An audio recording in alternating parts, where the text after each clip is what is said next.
audiences are always interested in where you write and some of the little trinkets, perhaps, that are in your writing room. Audrey, where does this happen? Oh, I'm total chaos. I write wherever, whenever, and if I was dependent on trinkets, man, those books would never get done. Little talismans that hang around the room are not important, huh?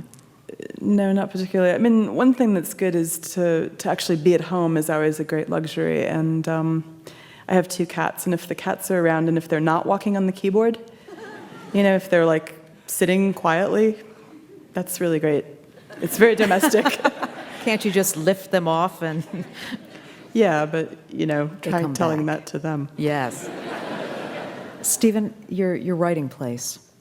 Well, I have a little, in a sense, what Audrey just said goes for me too. If I'm working on something, I want to roll it, and I'm apt to bring along a yellow legal pad or something and work when I'm on the road. I'm not doing that now, and I'm glad, because I don't like it. But I have a little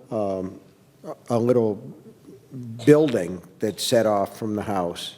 I get there through the woods. There's a little path through the woods, goes over a little bridge, and you're there. And I will make the tea in the morning. I have English breakfast tea that's loose in a little strainer thing. To me, there's a run-up to the process that's like the passes that a hypnotist makes when you've been hypnotized over and over again. You go there, you make the tea, you put on the lights, sit down and square. I have to read the last 2 pages of where I left off. It feels to me like I'm on a runway, and from the previous day, I'll always leave some stuff that's unlooked at, that was written, but not even like revised inside the machine, inside the screen, and pick up from there. And it just feels like you get a little bit of a takeoff there. It's almost like a comfort thing for me. And drink the tea, do the first draft, put on the rock and roll, do the second draft, and I'm done. Is it McMurtry, or who is it? It's a lot of people. I like loud stuff, Judas Priest, AC/DC. Seriously? While you're writing? Metallica, Black Sabbath, Ozzy. My peeps are in the house. I like it. I like to create a wall of sound. Phil Spector's good for that too. Yeah. You know, the Ronettes, anything like that you can turn up loud. So you're writing while you're listening to the wall of sound? I used to write and listen to the music. Now I write in quiet. And when I rewrite, I put on the music.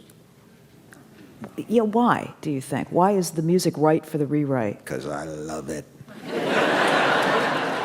I don't know. It's what works. Do you listen to music when you write? The only thing I could listen to while I'm writing is either something I've heard thousands of times That and helps, don't yeah. have to hear the words, or something that doesn't have words. I could never listen to a new Bob Dylan record while I was writing, because then I wouldn't be able to do it. Yeah. Yeah, I mean, if you have to pay attention to it, then you can't have it on, That's right. basically. And Audrey, is there anything about whatever you'd be listening to that, sets a tone or an environment that makes a difference to the way you're writing? It's actually somewhat rare for me to have music on when I'm writing. When I'm doing visual stuff, I have it on all the time, because when you're doing the visual stuff, you can listen. Yeah. I mean, I don't know enough about brain anatomy, but I'm sure it's just that you're using some entirely different part of the brain where the language and the music isn't competing. So yeah, I'm usually sitting in silence and typing away.